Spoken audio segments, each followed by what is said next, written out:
Ladies and gentlemen, welcome back or welcome for the first time to the Electric Vibe podcast. I am one of your co-hosts, J. David, the Electric Man Silva. Hope you're all well. And as usual, I am joined by my brother, my compadre, and my co-host, Mr. Kurt Hoffman, nice to be back, Jay. Hey, Jay, I've got a Sin- question for you. Ask away. All right. So, what do you get when you bring together one of the baddest voices in the tribute world, the heartbeat of the global Prince fan community, and a man who danced his way from poverty into Purple Rain? You get this episode. Stay with us and welcome for the first time to the Electric Vibe.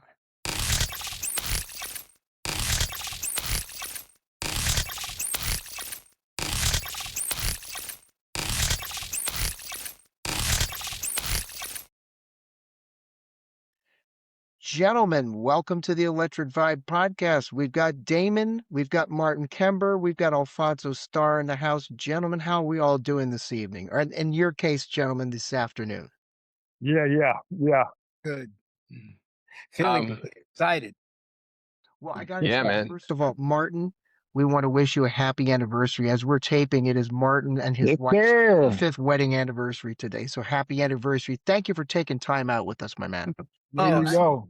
Absolutely. It's a good day in our household for sure. Yeah, Absolutely. yeah. Absolutely. We're And there will certainly be happy. tequila, to Right. celebrate that. I understand. So that's I wholeheartedly respect that. Alphonso, sir, how do we find you? Well, you find me by way of the best city in the States, which is San Francisco. And All right. See. Bay Area house. Wait. So the first time I actually had any kind of one-on-one interaction with Jelly Bean, I went to Bunkers. This was like in 2017. Mhm. And he was sitting by the bar, and somebody was there with him, and I had some kind of Prince-inspired outfit on. So he sends that person over to me to ask me who I was because I think he thought that I was a musician, you know. And so she came over to me and said, "Jelly Bean wants to know who you are." I said, "I'm nothing. I'm just a fan of Prince. That's all." And then she goes, "Oh," so she goes over and tells him. And then she comes back, and then she goes, "Jelly Bean wants to know where you're from." And I said, "Tell Jelly Bean I'm from the greatest city in the world." And then she says, "Minneapolis." And I just busted it out laughing. I'm like, "No, it's not Minneapolis. Minneapolis is Minneapolis because of Prince, man. If Prince was from South Dakota, we'd be going to South Dakota. Come on now." For real. Yeah. Yeah. So then I said, "No, San Francisco." And then she went back. And then he called me over, and me and that man sat there and chatted for about 3 hours. And that's one of the things. That's one of the things that I really like and miss about Jelly Bean. So freaking humble, man. So humble and accessible to us nobodies, to us regular folks, So Yeah. anyway, correct. yeah. And Damon, you know that, man. I'm sure you got lots of stories too, man. So Yeah, I mean, it's always like that. I mean, I think the first time me and you chatted, I was getting off work and called you on the phone. yes. Yeah. Yep. Yeah. I was like, So I ain't gonna do this over no messenger, man. Let me just get your number. let's talk. Let's Yeah, talk. Exactly. And I always try to feel the same way. Like, it's got to be accessible to the fans, man. Right.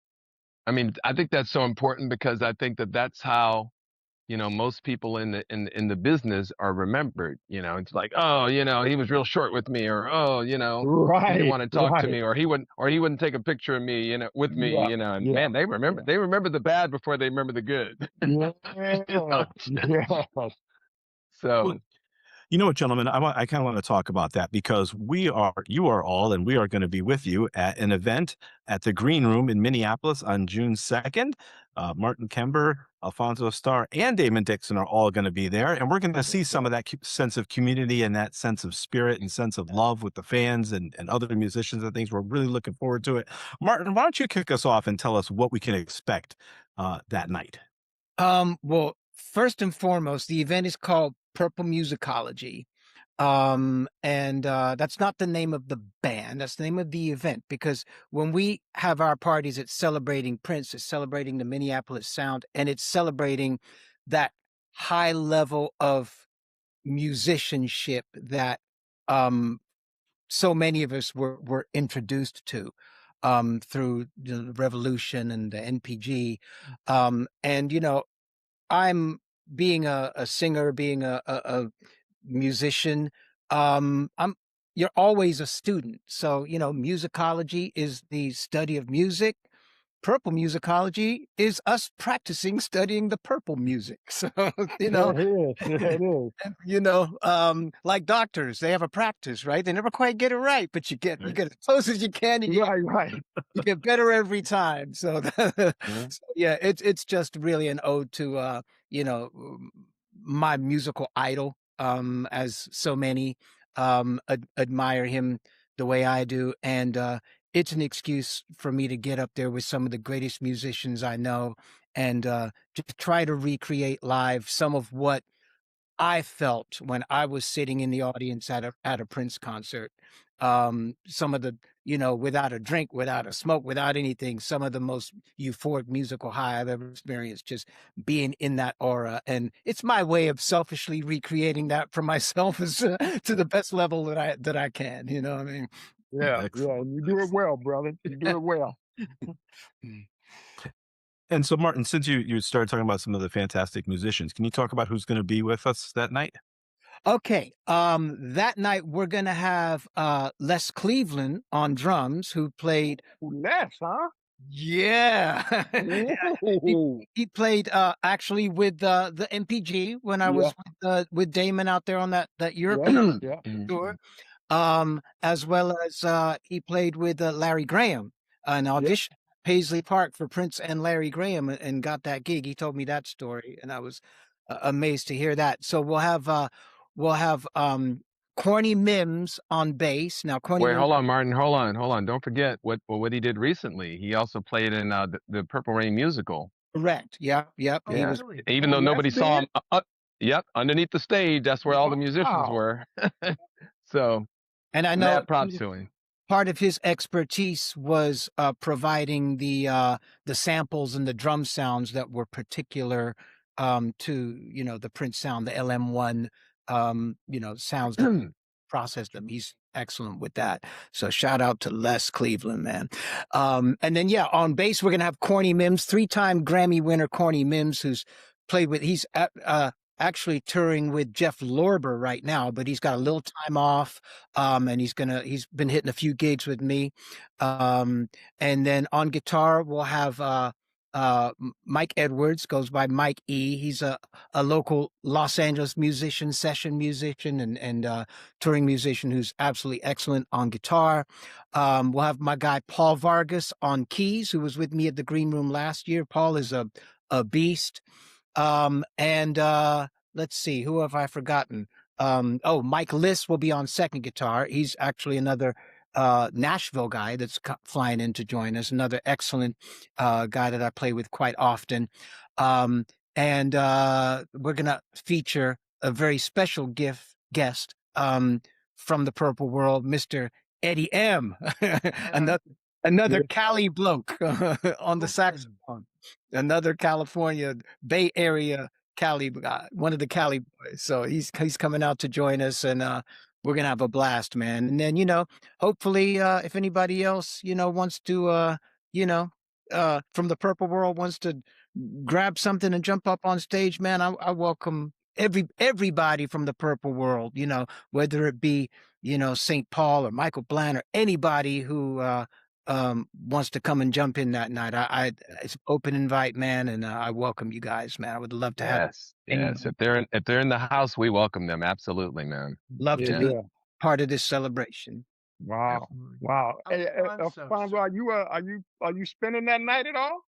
Yeah, I'm gonna try. I'm gonna try to do my little, What? play the Stop. songs. Try what? Try. I'm gonna From what I'm gonna I've do my little seen, you don't try, brother. You do. I'm gonna do my little DJ thing and try to make it fun for the people try to get them a little warmed up before Martin and the real music and the real musician hit the stage, Right. So Right. Well, uh, hey, that's what y'all supposed to do, right? yes, sir. Alfonso, you've been And of course, hopefully, Damon, hopefully you will be in the room somewhere, not outside in the lobby or something, but be in the room somewhere so people are easily accessible to you. One Oh, minute they're yeah, like Sure. 5 feet away from dancing or something, you know?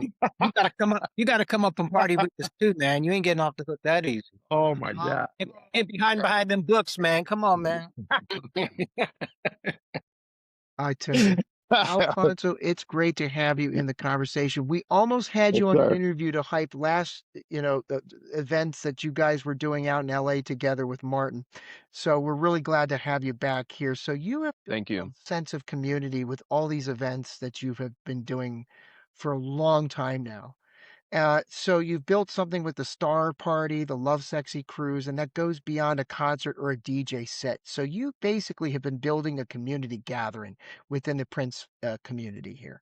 In a world where the Prince fam is spread across every continent, what does it mean to you to create these spaces like what you're going to do at the Green Room? Well, to me, it's the next best thing to going to see Prince live because that's all we have left, man. Every time you see the Revolution, NPG, or any tribute bands throughout the States or even in Europe, that's all we have left. So let's try to, match that high that you would get when you would actually go to a Prince concert. Do everything we can, go above and beyond to make it an experience, more than just a dance, more than just live music with a band or a DJ, to make it an experience. And that's what I set out to do. And every little thing counts. Everybody's going to go home with some type of memory of being at that event, whether they walk out with something they didn't come in with, or meeting people from Europe or Australia. I mean, every aspect of it makes memories in the minds of people. So, Yes, sir. Absolutely. yeah. Damon, Damon, want to go back to your book that just was recently released, the Damon Dickson story, which you're Yes, sir. part of the Green Room events here because you're going to be there to promote and sign books.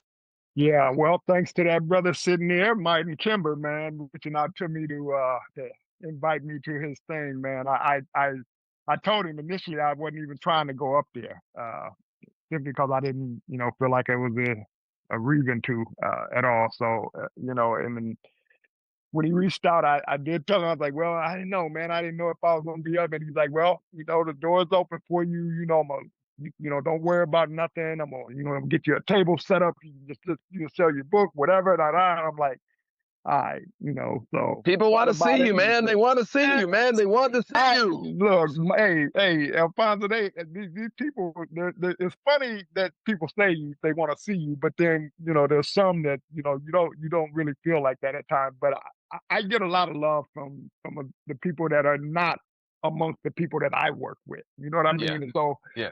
I'm appreciative of that, and Yeah. I will always be very appreciative and humbled by the love I get from people that ain't a part of that Right. community of people. So Martin coming out to ask me that I think it's kind of made me like, wow, okay, that was really appreciative, man. That dude is more than what I thought he was. It's like I always see Martin and go, man, that dude, man, that's a bad boy on the vocalist. I'll be watching his little lives when he's singing, and I'm going, that boy can sing his ass off. And then, Oh my God. meeting him in London that time, and then getting on stage with him, and we started cutting the rug a little bit and stuff, and it was like, okay. And then and it was funny because then I didn't know that Martin was a part of Color Me Bad. I had no clue. Yeah. And they said, yeah, that dude used to be with Martin. I say what? I said, wait, you mean the Color Me Bad? Wanna sex you up? He said, yeah. I'm like, are you kidding me? I was like, I was just dancing with this dude. I'm like, are you kidding me right now? So yeah, it was an honor, man. So I thank you for that, Martin, for giving me that opportunity to come to your event, man, Absolutely, to man. do that. Now, all that talk about me jumping on stage, I don't know. I'm gonna just stay in the Surprise cut and us. let y'all do what y'all do. You know what I mean? Surprise So, us. Damon, you could tell the audience that you invented the plank like you did for Right. Prince. well, hey, look. So I didn't have a choice, right? I'm Right. landing on this man's butt with nothing on it. Okay, so it was in order. Just keep it real. Keep it real. Look, I'm gonna do my job and fall out on him, but hey, I gotta make sure I'm not like everybody looking at me like, man, how's that feel to be on his butt? Man, calm down. Yeah. So I invented the plank back then when we were doing that MTV award. Yeah. Yeah, I saw many of those live concerts, man. You know, I'm just loving the live footage that I keep seeing popping up on YouTube, man. It's Yes, just sir. it never gets old.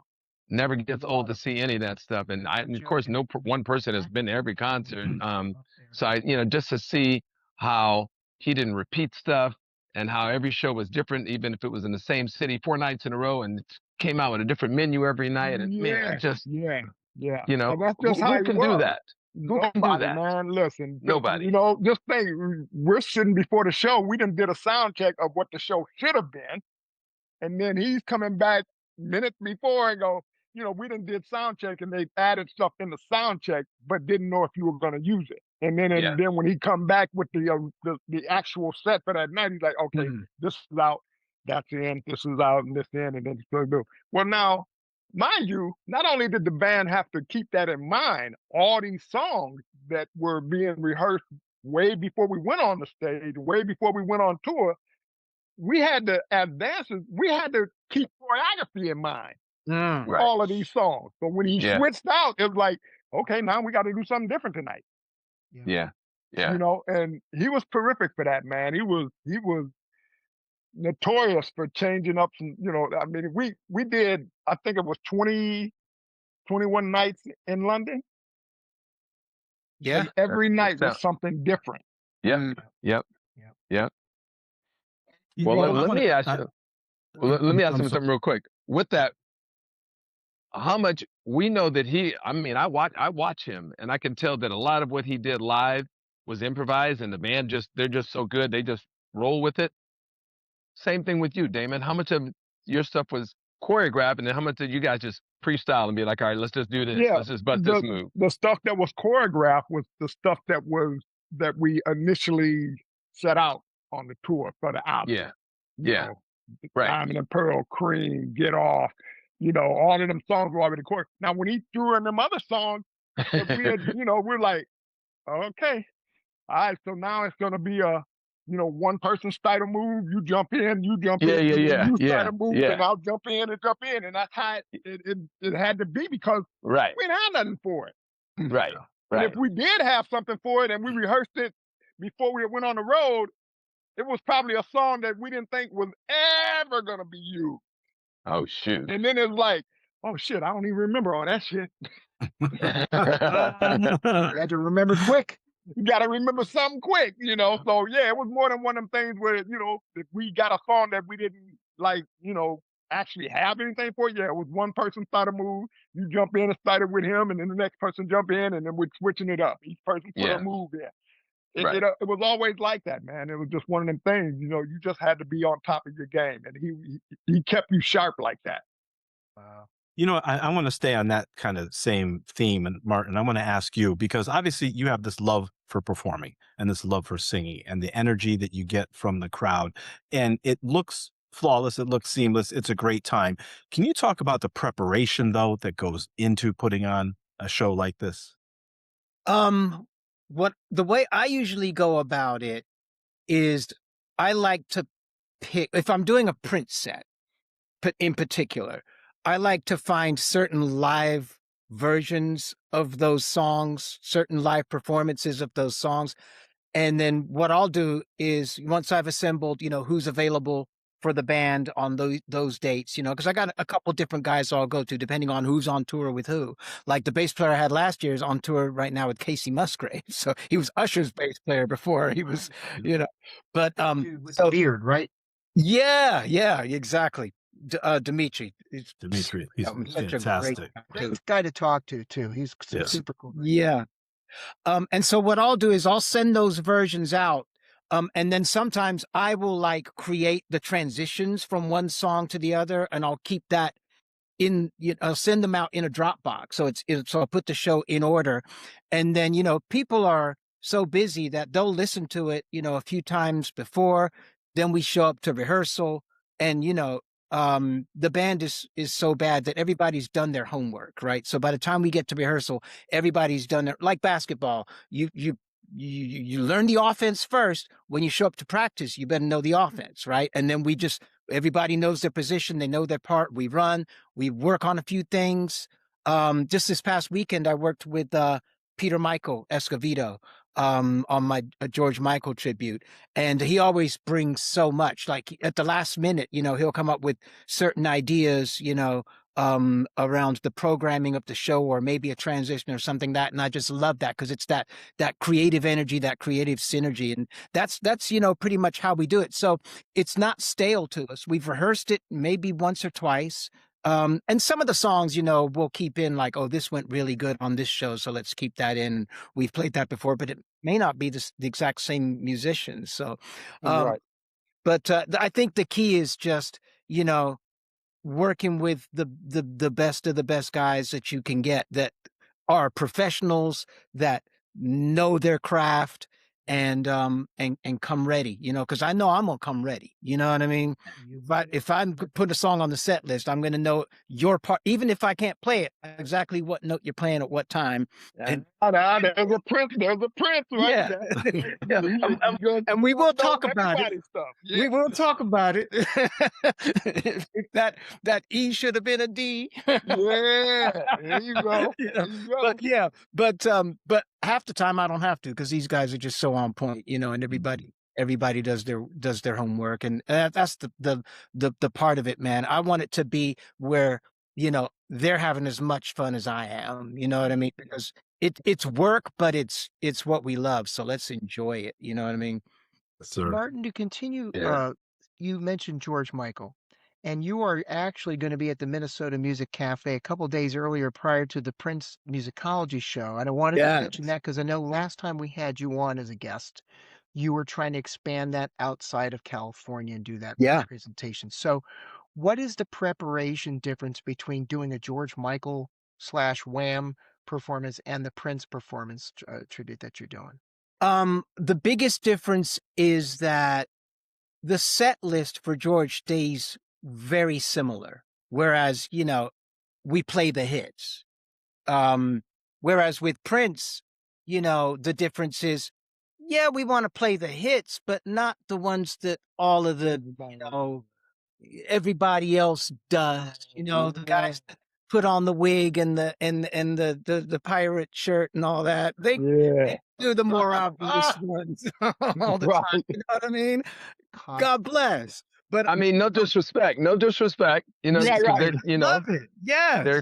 they're continuing the legacy and giving people the music. No disrespect, but and exposing it to keeping it alive and exposing it to a lot of those the more casual fans, whereas I think some of us just go a little deeper in his catalog, so it's more fun for us to play some of the things that you might not necessarily hear on some of the other more commercial or casual type tribute shows. tribute. I Yeah. get it. I'm in a Led Zeppelin covers band. We just had a gig on Sunday, and I look nothing like Robert Plant. I look like the guy who fixes your computer at Best Buy, and I get that. Oh shoot! But I Wow. don't sound like the guy that fixes your computer at Best Buy when it comes to singing the repertoire. Yeah. Check the clips. Yeah. The thing is, Respect. there's a fine line between doing the hits. We do the Whole Lot of Loves, we do Kashmir, we do Stairway, we all do that. But then we sneak in things like The Rover from Physical Graffiti. Right. Nobody's fault but mine. And Mhm. I know so many people that come to see us. They're mouthing every word to all the deep cuts. So you have to pay tribute to all those fan favorites, so to speak, and blend a set list between some of the hits and some of the fan favorites. And it's a delicate dance. You're not going to please everybody. Exactly. Right. Exactly. I mean, you hit the nail on the head, man. I mean, and you got a catalog like Prince's. I mean, that's the one thing. George doesn't have necessarily a catalog that Prince has. Does anybody? Yeah. Absolutely. Right. Yeah. And another thing about George is the thing I noticed about him vocally, whereas Prince, there's a little bit more freedom to explore and improvise even vocally. George was very, very precise. You know what I mean? Yeah. He had a very precision to his tone and his delivery, and that's something that you have to be able to adjust to as a vocalist. And then also with me, I'm always trying to make it mine a little bit too. You know what I mean? Bring my style, my tone, my, inclination, to the music that we perform, also. And I'm happy to say that with this show coming up on June 2nd, we're going to be doing two originals that night too, which I'm real excited to, Oh, okay. yeah. All right. Nice. That's Okay, good. I like to hear that. Listen, Exactly. you're a Exactly. creative force. You can't be helped, Martin, and we appreciate I that. think of the tribute bands that do it in costume, my favorite is Marshall Charloff and the Purple Yes. Express. He is just, I mean, that brother is so talented.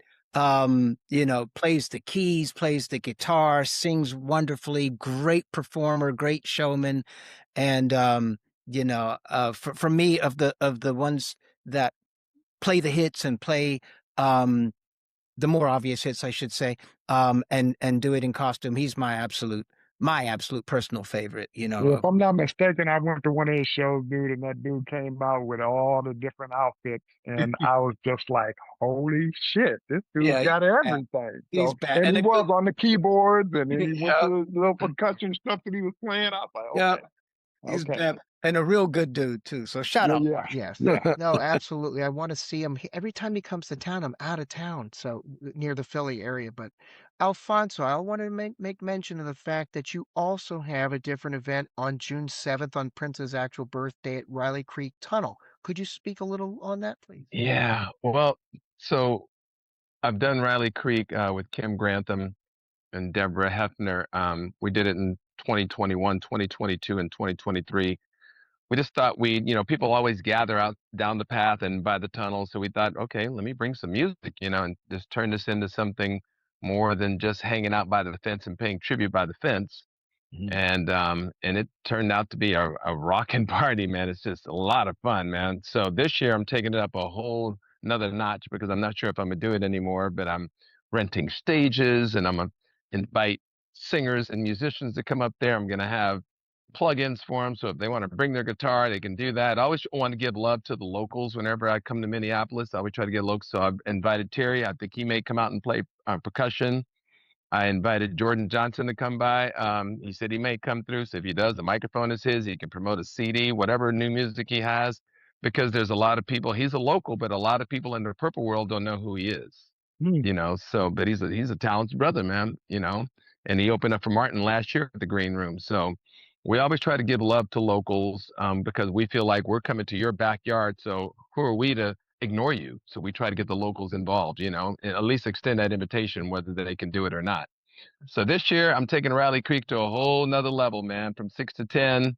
Like I said, stages, prizes, music, special guests.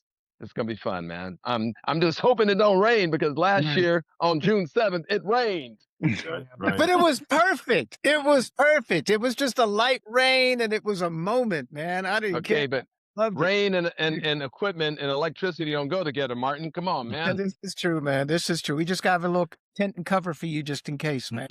Right.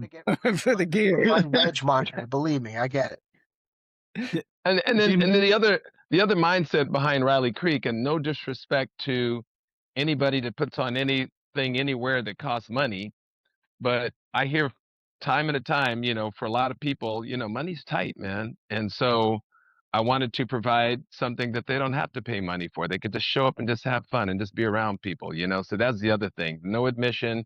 You just come there and hang out. Yes. Yes. So Yeah, Sure. yeah. yeah, Good call, brother. Good call.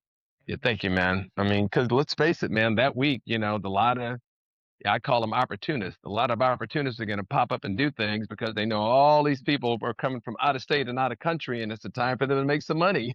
Yeah, man. Yep. Shoot. So, but that's not how my mind works, man. So, yeah. Yeah. Okay. Yeah. Damon, let me throw something at you because, your book that came out, you've gotten a great reception for it. There's a lot of love that you're being shown, and obviously you're going to be there, helping to promote your book. What has this whole experience meant to you? The writing of the book, the way it was received, the comments that you've gotten, and then obviously, what you'll be getting when Yeah. you're there that night. Can you just talk about what the Uh, journey's been like? oh man. The book has been something I've been trying to get done for probably 20 something years now. And I just hadn't really threw it out there yet and everything. But meeting my wife, and then when we sat down and started talking about it, she was like, "You need to get this. Go ahead and do it." And then I was like, "Well, I got a whole transcript of stuff, a whole nother section of it." She said, "Scrap that. We're gonna go right from the beginning. Talk about your life. You want it to be about you." And I said, "Okay, all right." So kudos to my wife who put everything together, who, stayed on top of me to get it going and talk about all the stuff that went on from birth all the way up until then. So, uh, getting it done, and like I said, she really pushed the time to get it all out and everything. And when we got married in December, she was like, "We're getting the book out in January." And I was like, "What?" "Wait, what?" And we started talking about it, and I would give her all the stories, and she started typing and getting it together. Once it all finished, man, it was like I couldn't believe it. I was sitting there thinking to myself, "This is actually getting ready to happen." You Mhm, know, mhm. 20 some years later, I'm like, this book is actually going to hit the stores, and you know, the stories and getting it out there to people, that journey has just been amazing for me because it was like, it's like the therapy, so to speak, uh, to talk about all the things that went on in my life from birth up until then, and then getting it to the stores, and then people actually wanting to buy this book, and then the people that have gotten it and have read it, and the response I've gotten from people has just been absolutely amazing. Yes. You hear me? The love for it, Yeah. and some of the comments I've gotten from people uh, talking about, you know, their experiences, some of the things that I have said in the book. It was just surreal, man. It was just one of them things. I was like, wow. And I wasn't, it's not a Prince book. It's a Damon Dickson book. There So you go. there's stories in there about how I got into the band and that stuff. It's just tiny bit, but it's more or less you getting a chance to know who I am Yep. from birth and what I've been through in my life. It wasn't about Prince, and that was part of the thing I wanted to stay away from, was not make it a Prince book. Yeah. Right. And I think a lot of the fans were thinking it was going to be a book of Prince because it was coming from me. You know what I mean? And it's not what it is. And I hate to break anybody's heart on that, but it wasn't about me writing about Prince. You know what I mean? It was about Yeah. me and what my life was. So, uh, the journey has been really cool, man. I'm so, I'm just over excited for all the people that have read it. I've had, uh, so my wife goes to my stepdaughter's volleyball games, and one of the couple of the parents had bought the book, and she's telling me, she's like, so and so got a book. I was like, what, really? And she's like, yeah. It's like, and I go to the game, and this lady's telling me how her and her husband were in tears, and I was like, Whoa. wow. Wow. Wow. Yeah. I'm like, okay. And these are people, who teach, teach kids. They got classes, the teachers there, and it's talking about this book. And I'm like, okay, so I did something, that book did something for me. That's exactly what I wanted it to do. You know what I mean? So to get to that, yeah, it's been a great ride for me, man. And I'm just hoping that people get the lesson in all of it, um, you know, to talk about what happened in your life, but to also remember that you have to move forward from all the things that could be negative that have happened in your life. Yes, sir. You Right. can move forward. I don't care what it is that has happened in your life. And Kurt, you know what the book said inside of it. You know Yep. the story. Uh, Yep. there's a lot of things that went on in my life that could have deterred me from being anything. Mhm. You know, Including being but born. yeah, yeah, Let's start there. You were born premature. They weren't even yeah. sure you were going to live. Well, back then, you have to think 60s. There was still a time in America where there was hospitals and clinics that didn't want to deal with black kids, black people, period. You Mhm. know, like, what, you coming here to have a baby? I don't think so. You know what I mean? So That's uh, real. that's a real life thing. You know what I mean? And it's like to know them stories is like, say, hey, I was a pound and a half, almost 2 pounds. Yeah. Ooh. Mm. Wow. You know what I mean? Yeah. I wasn't even supposed to be here. I mean, my grandmother was the one that breathed life into me because they didn't want to do mouth to mouth. They didn't want to press on my chest and make me, be here. You know what I mean? So it was one of them things to hear my mother talk about it and my grandmother and that stuff. It was surreal, man. It was like, wow. So I always look at people that talk about prejudice stuff and racism stuff. My mother, even though all them things happened at me coming into this world, my mother never preached me to be racial anything.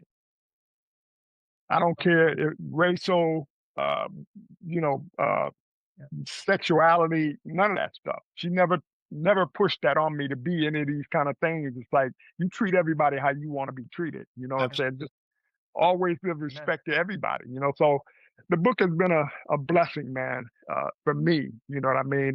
And I think even when my wife was reading it after, sitting there getting all the information from me and she had did it all down and she came back to the room one day and this is what really let me know that I think it was going to be something kind of cool.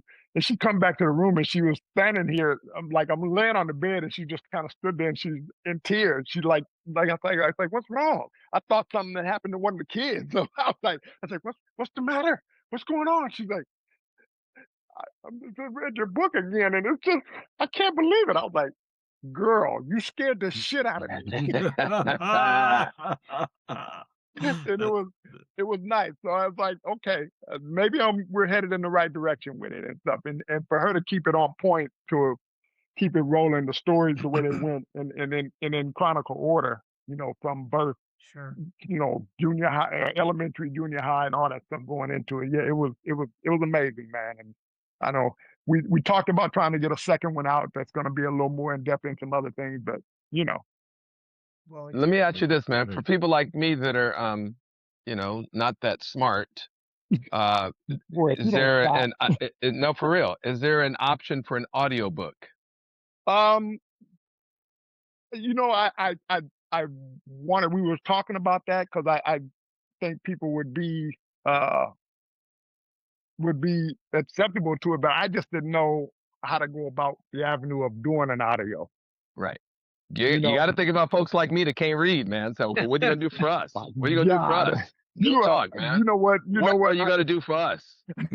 it's 82 pages. You know what? So, It's something to think about. And I think somebody else had asked me, a friend of mine who I'm going to see when I'm up there, he talked about that too. He said that you thought about doing an audio book. And I'm like, yep. Dude, I said, if I could figure out how to do it. And then he's like, well, it would be cool if your voice was on it. I was like, Exactly. Yes. Exactly. Exactly. Hearing it from the author himself, man. Come on, man. Make that happen, man. Well, hey, okay. I'm going to look into it. All right. I'm gonna look into it, man. I thought about it, and it's something we mentioned, but just didn't know how to go about putting it together. But it is a great idea, though. It is a great idea. Yeah, I think so. Great for like long drives, or sometimes I'll listen to audiobooks. I'm like relaxing, closing my eyes, going to sleep. Yeah. On the airplane, we're always jumping on airplanes, Martin. Going out, that's a 3.5-hour flight for me, man. That'd be perfect, man. Just listen to the book. Airplane. Yeah. It's perfect. It's 82 pages. You can get it at Amazon, Barnes & Noble, authorhouse.com. Okay. Those are the three places you can get it. Yeah. Before we all let you go, I just want to thank you so much again for being here and everything all three of you are doing to keep this music alive. Thank you, man. Thank you. Absolutely. Yeah. Well, kudos out to Martin, though. Martin's the man that's putting it all together to make this show happen at the Green Room, and it's gonna be off the hook. I'm telling you, Martin Kember and the unit. Let's get it. Yes. Let's go. Oh, one more thing I wanted to mention too is that it's not the same color, but we're having another raffle for one of these beauties. Yes. We're giving away the white one, a raffle. So you got to be there to buy your raffle ticket. Okay. So we gave one of these away, a purple one like this last year, and one. We got another, the white one to give away this year. So it's a beautiful replicas, and they sound great. I plugged mine in; it sounds awesome. Awesome. Excellent. Wow. So again, that's Martin Kember in the unit, and that's going to be June 2nd at the Green Room, downtown Minneapolis, doing the Purple Musicology show. Damon's going to be there with his book once again, the Damon Dickson story. Look at that. The hype Yes. us off is none other than DJ Alphonso Starr. I can't wait to see him, man, because I've never seen any of your the poorhouse gigs that you've done, stuff like that. So I'm Yeah. really this is long overdue. I can't wait to get my Alphonso Starr fix. Thank you, man. Don't have the bar set too high, man, because it's not that serious, You man. It's already not said that. you already said it. You've been doing them shows at the poorhouse, all that stuff. Yeah, you already said it. So don't try to come in with that little stuff, all that little don't set the bar too high. So, folks, if you like what you hear and saw today, if you're just listening to us, please, any one of the streaming formats that you hear us on, we're on iHeartRadio, Spotify, Apple Music, Amazon Music, Podbean, any other new one of these streaming services, just hit the like and subscribe button. If you're watching us on YouTube So, and or listening on YouTube, hit that like and subscribe button so we can have more amazing content and guests like the three that we have here today. As I always like to say before we close every show, and the twisted world that we're living in right now, it means more than ever. And that is a rising tide lifts all boats. Jay? Kurt, thank you very much. I want to give thanks to Martin Kember, DJ Alphonso Starr, and Damon Dickson for your time today. We are absolutely looking forward to seeing you all at the Green Room on June 2nd. And we know that the fans are going to be in for a real treat. And we know that the level of excitement that is out on social media for this show it's not an overstatement to say that it is really, really gaining a lot of traction. And we know it's going to be off the hook. So we want to thank you all very much again. We're hoping to see you again. And like I like to say before we close every show, remember, people, when the universe comes knocking, you have to answer that door. Peace. Peace. yes, sir.